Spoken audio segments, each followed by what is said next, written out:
2019 में कुछ लोग गए थे उरी और पुलवामा को लेकर, मगर सुप्रीम कोर्ट ने भी मना किया। तो अभी जो हालात है देश के न्याय व्यवस्था से लेकर जो पूरी व्यवस्था है उसमें सब जगह रोड ब्लॉक्स है, मगर हम लोग ये सवाल जरूर खड़ा तो Supreme Court monitored inquiry with I think expert from the army and parliamentary and other who are from national security affairs, but not the Modi Bhakt types. They need to be independent and honest. और दूसरा जो demand है कि joint parliamentary committees पे अडानी को तो आपको protect करना है, तो मैं समझ रहा हूँ कि नहीं हो, मगर 40 जवान मरे तब भी आप जेपीसी नहीं करोगे तो आप क्या? चुनाव के पहले सब लोग बोल रहे कि कुछ हो सकता है या कुछ करवाया जा सकता है। अभी संजय राउत जी और उद्धव ठाकरे ने भी कुछ बातें बोल दी, वो सब मैं आपके सामने रखूंगा। एक है खतरा राम मंदिर को लेकर। 1 अगस्त 6 जनवरी 2023 को अल कायदा का जो मैगजीन है गजवाए हिंद, उसमें छपा है लोग राम मंदिर को टारगेट करें। एक तो हमारा जो प्रस्ताव है सरकार को, हमारा जो डिमांड है सरकार को कि राम मंदिर, काशी, मथुरा, ये जितने हमारे पवित्र स्थान है, चाहे जो भी धर्म के हो, वो सबको कड़ी से कड़ी सुरक्षा दी जाए।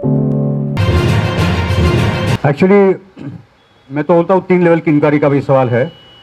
एक है yes Supreme Court monitored inquiry. Problem इसके 2019 में कुछ लोग गए थे उरी और पुलवामा को लेकर, मगर सुप्रीम कोर्ट ने भी मना किया था। तो अभी जो हालात है देश के न्याय व्यवस्था से लेकर जो पूरी व्यवस्था है उसमें सब जगह रोड ब्लॉक्स है, मगर हम लोग ये सवाल जरूर खड़ा कर रहे हैं। तो Supreme Court monitored inquiry with I think experts from the army and parliamentary and other who are from national security affairs, but not the Modi Bhakt types. They need to be independent and honest. That's one part. और दूसरा जो demand है कि joint parliamentary committees पे हो। अडानी को तो आपको प्रोटेक्ट करना है, तो मैं समझ रहा हूँ कि नहीं हुआ है, मगर 40 जवान मरे तब भी आप जेपीसी नहीं करोगे तो आप क्या बोलना चाहते हो देश को? तो ये 2 हमारे पास ऑप्शंस है। और तीसरा है कि हम खुद इंक्वायरी कर रहे हैं, ये हमारी इंक्वायरी का नतीजा है। और भी अभी सीआरपीएफ, बीएसएफ, मिलिट्री बैकग्राउंड के लोग अभी निकल कर आ रहे हैं और एक आंदोलन खड़ा हो रहा है सत्यपाल मलिक जी के नेतृत्व में इस देश में, क्योंकि उनके बोलने के बाद एक हिम्मत मिली है देश में कि ये मुद्दा भी देश के सामने लाया जाए। जी नमस्कार सबको, फिरोज जी सबको। मैं जेएसएम से, सिमुना बीएनएम से। मैं एक क्वेश्चन पूछना चाहती हूँ। जैसे सत्यपाल मलिक जी ने और आपने बताया कि अभी खतरा है, किसी नेता के ऊपर कुछ हो सकता है या फिर वो बम ब्लास्ट कर सकते हैं मंदिर के ऊपर, तो उसके लिए क्या सोल्यूशन है? मतलब उसके लिए हम क्या कर सकते हैं? सावधान रहना चाहिए। इसमें बहुत ही गंभीर सवाल हमारी बहन ने पूछा है और ये सत्यपाल मलिक जी और एडवोकेट प्रशांत भूषण जी 1 अगस्त के हमारे कन्वेंशन में बोल चुके थे, वो बात मैं दोहराना चाहता हूँ। जो खतरा है 2024 के चुनाव के पहले सब लोग बोल रहे कि कुछ हो सकता है या कुछ करवाया जा सकता है। अभी संजय राउत जी और उद्धव ठाकरे ने भी कुछ बातें बोल दी, वो सब मैं आपके सामने रखूंगा। एक है खतरा राम मंदिर को लेकर। 6 जनवरी 2023 को अल कायदा का जो मैगजीन है गजवाए हिंद, उसमें छपा है कि हम लोग राम मंदिर को टारगेट करेंगे। तो एक तो हमारा जो प्रस्ताव है सरकार को, हमारा जो डिमांड है सरकार को कि राम मंदिर, काशी, मथुरा, ये जितने हमारे पवित्र स्थान है, चाहे जो भी धर्म के हो, वो सबको कड़ी से कड़ी सुरक्षा दी जाए। कुछ जेड सिक्योरिटी कम कर दो किसी नेताओं पे, मगर राम मंदिर, काशी, मथुरा खास करके सबको जेड सिक्योरिटी दे दो, या what ever security that is. Number 1। Number 2 ये है कि संजय राउत और उद्धव ठाकरे जी ने क्या कहा है। उन्होंने ये बात बोली है कि 22 जनवरी को जब राम मंदिर शुरू होगा, जो रामबाग जाएंगे, तब कोई बस या कोई ट्रेन को उड़ाया जा सकता है, ये उन्होंने बोल दिया है। गोधरा जैसे कुछ हो सकता है, ये उद्धव जी ठाकरे ने बोला है, संजय राउत ने बोला है। ठीक है।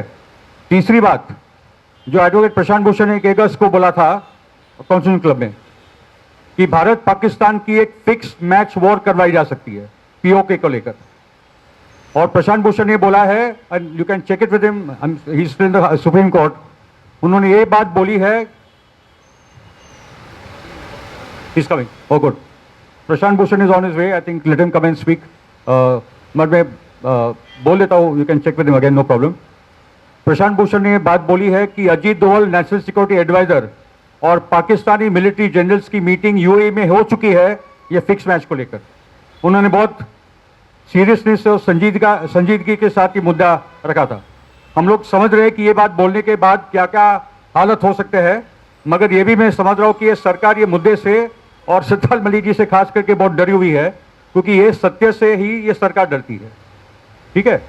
तो हम तो लगे हैं, मुद्दा जनता के सामने लेके जा रहे हैं। अभी पहले से ज़्यादा आर्मी और पैलेटरी मिलिट्री फोर्सेस के रिटायर्ड टॉप ऑफिसर हमारे साथ जुड़ रहे हैं। सुदेश घोष जैसी हमारे साथ बहनें जो किसान आंदोलन की है, ये सत्य अभी गांव गांव तक जा चुका है। आप रोक नहीं सकते इस बात को। एक ही तरीका है, इंक्वायरी करवाइए। इन्होंने जो सवाल खड़े किए थे कि कौन से अफसर उस दिन ड्यूटी पे थे, उनका नाम दीजिए, उनको पनिशमेंट दीजिए। पनिशमेंट दूर की बात है, उनका प्रमोशन हो चुका है सर जी, उनका प्रमोशन हो चुका है। जो अफसर जिम्मेदार थे उस दिन के सुरक्षा के लिए, प्लानिंग के लिए, निगरानी के लिए, उनका प्रमोशन हो चुका है, जैसे गोवर का प्रमोशन हो चुका था। आप समझ लीजिए मैं क्या बोल रहा हूं, ठीक है। इसलिए आने वाले 2024 के पहले हम लोग ने ये स्ट्रैटेजी बनाई है कि जो जो संभावनाएं हैं इलेक्शन के पहले करने की, जो कांड किए जाते हैं, जैसे पुलवामा बालाकोट वगैरह करवाया गया था, वैसे ही, या जैसे उन्होंने दंगों का सिलसिला शुरू कर दिया, मणिपुर से लेकर नू महाराष्ट्र, अलग अलग जगह पे लोग ने भी दंगे फसाद का काम शुरू कर दिया है।